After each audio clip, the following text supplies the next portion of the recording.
Hello my YouTube family, my name is Mukesh Janwa and you are watching my YouTube channel जहां पे मैं upload करता हूं English grammar, spoken English, motivational, ऐसे कई सारे लेक्चर्स, कई सारे वीडियोस। स्टूडेंट, आज का टॉपिक भी बहुत कंफ्यूजिंग है। कंफ्यूजिंग मेरे लिए नहीं, कुछ स्टूडेंट्स के लिए है, क्योंकि वो लोग ये समझ नहीं पाते कि नियर कहाँ पे यूज़ करना और नेक्स्ट कहाँ पे यूज़ करना है। उनको ये भी कंफ्यूजन होता है कि मैनी कहाँ यूज़ करना और मच, और मैंने ये भी लिया है कि बहुत का प्रयोग कैसे करना है। डिटर्मिनर एंड एडजेक्टिव की शुरुआत हमने की थी।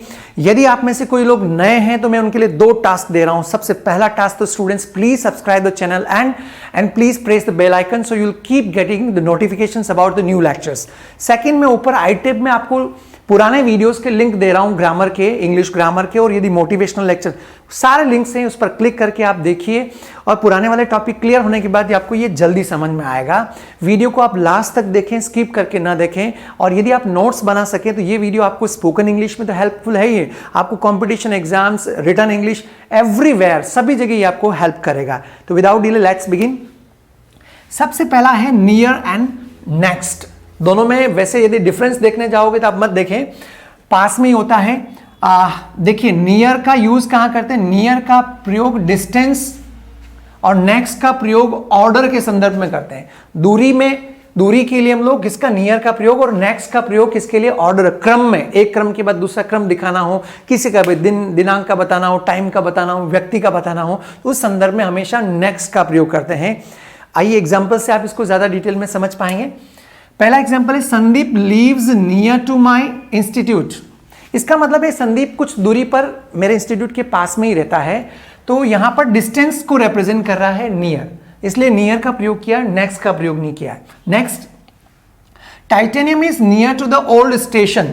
टाइटेनियम एजुकेशन जो सेंटर है वो ओल्ड स्टेशन के पास में, मतलब थोड़ी डिस्टेंस पर, थोड़ी दूरी पर है, तो यहां दूरी का भाव आ रहा है, इसलिए हमने नियर का प्रयोग किया है। अब नेक्स्ट के एग्जाम्पल भी देख लीजिए, he is sitting next to his father. तो यहाँ ऑर्डर है, मान लीजिए कि एक कतार में बहुत सारे लोग बैठे हुए हैं, फादर मदर, तो हम कहते हैं ना कि वो मेरा दोस्त है, वो उसके फादर के पास में बैठा हुआ, मतलब उनके जस्ट बाद, ऑर्डर की बात कर रहे हैं यहाँ पे। He is sitting next to his father. Next, he will meet me at the next crossing. वो क्रॉसिंग तो बहुत सारी, लेकिन यदि ऑर्डर की बात कर रहे हैं, इस क्रॉसिंग के बाद जो अगली क्रॉसिंग है वहां की बात कर रहे हैं, जो कि उसके जस्ट पास में, तो उसके लिए यूज करेंगे he will meet me at the next crossing. ठीक है, तो ये माइनर सा डिफरेंस है, यदि आपको समझ में आया, बस ऑर्डर और डिस्टेंस इन दोनों के बीच में रखिएगा। यदि आपको डाउट क्लियर हो गया हो तो कमेंट बॉक्स में प्लीज अप्रिशिएट कर सकते हैं आप। नेक्स्ट है many and much. Although many and much में कुछ कंट्रोवर्सी रहती हैं, अलग अलग ऑथर्स की अलग अलग थ्योरी हैं, लेकिन मैं फिर भी इसको बारीकी से समझा रहा हूं कि आपको कोई डाउट नहीं हो।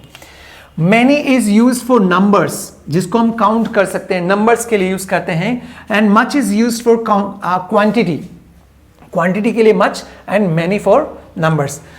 यूज कहां होता है इनका मैनी? Negative and interrogative. अब यहां से कंट्रोवर्सी स्टार्ट होती है।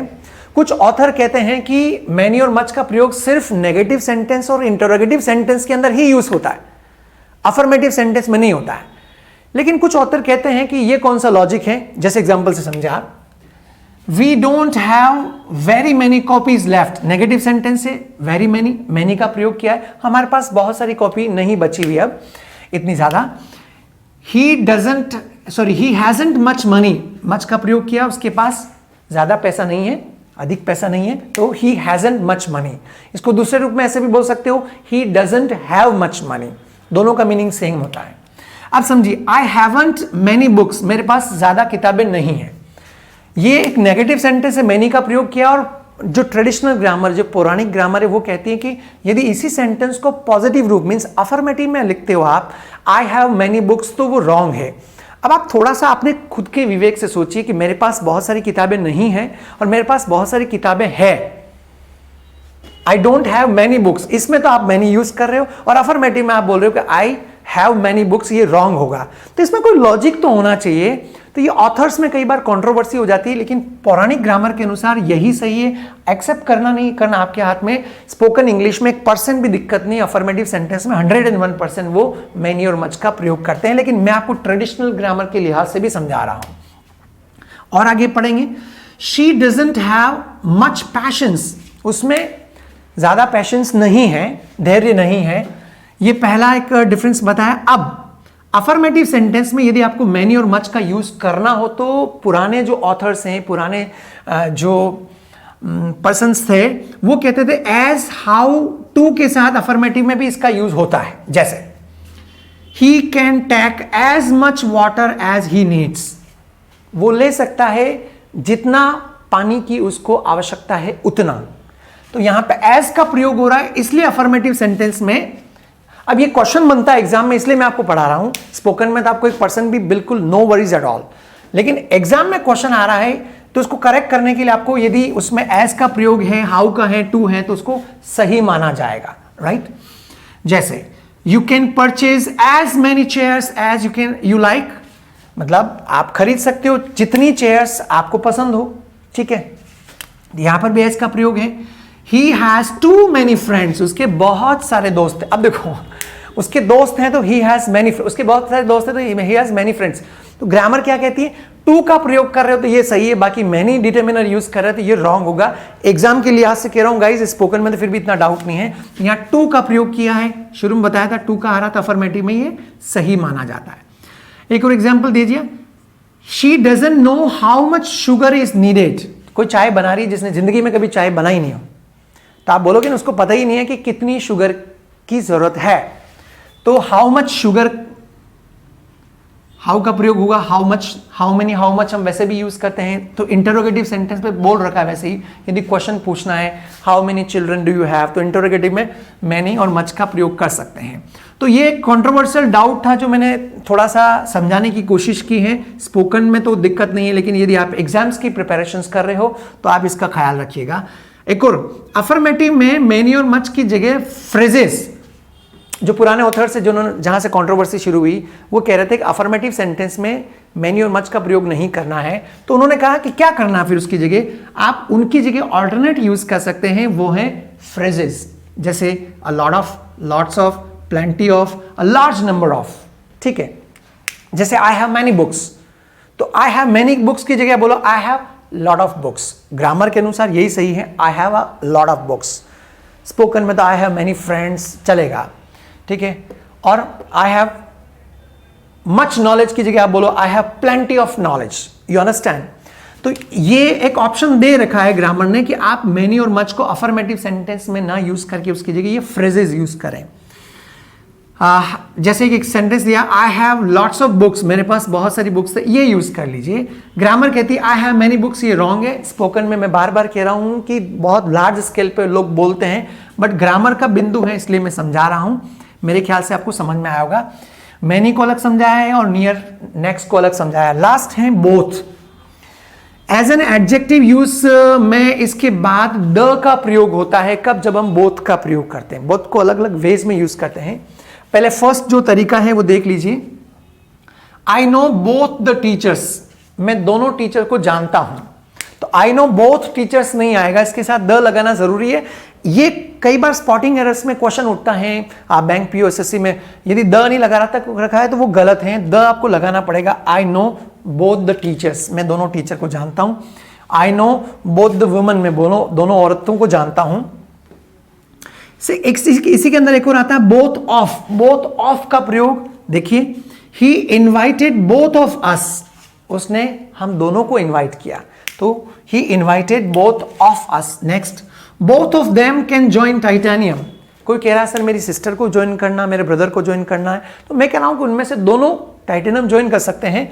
तो both of them can join titanium. Both can join titanium, कई सारे ऑथर्स इसको गलत मानते हैं, क्योंकि बोथ ऑफ एक मतलब ये सब बने बनाए स्ट्रक्चर है, जिसने भी बनाई इंग्लिश, तो उसको आप एक्सेप्ट करें तो अच्छी बात है। Both of us were tired, हम दोनों ही थके हुए थे, दोनों में से थे। इमेजिन करिए कि आप टू फ्रेंड्स कहीं घूमने गए, आए कल सो गए, तो मैं कह रहा हूं क्यों? अरे हम दोनों थके हुए थे तो सो गए। तो both of us were tired, we both were tired. Speaking में तो चलता सब, ग्रामेटिकली यही structure. I asked to the woman, जैसे बहुत सारी औरतें थी या दो तीन औरतें थी जो भी थी, I asked to the woman, मैंने वुमन को, औरतों को पूछा। Both of them were French, उनमें से दोनों, वो दोनों कहां से थी? फ्रेंच से थी।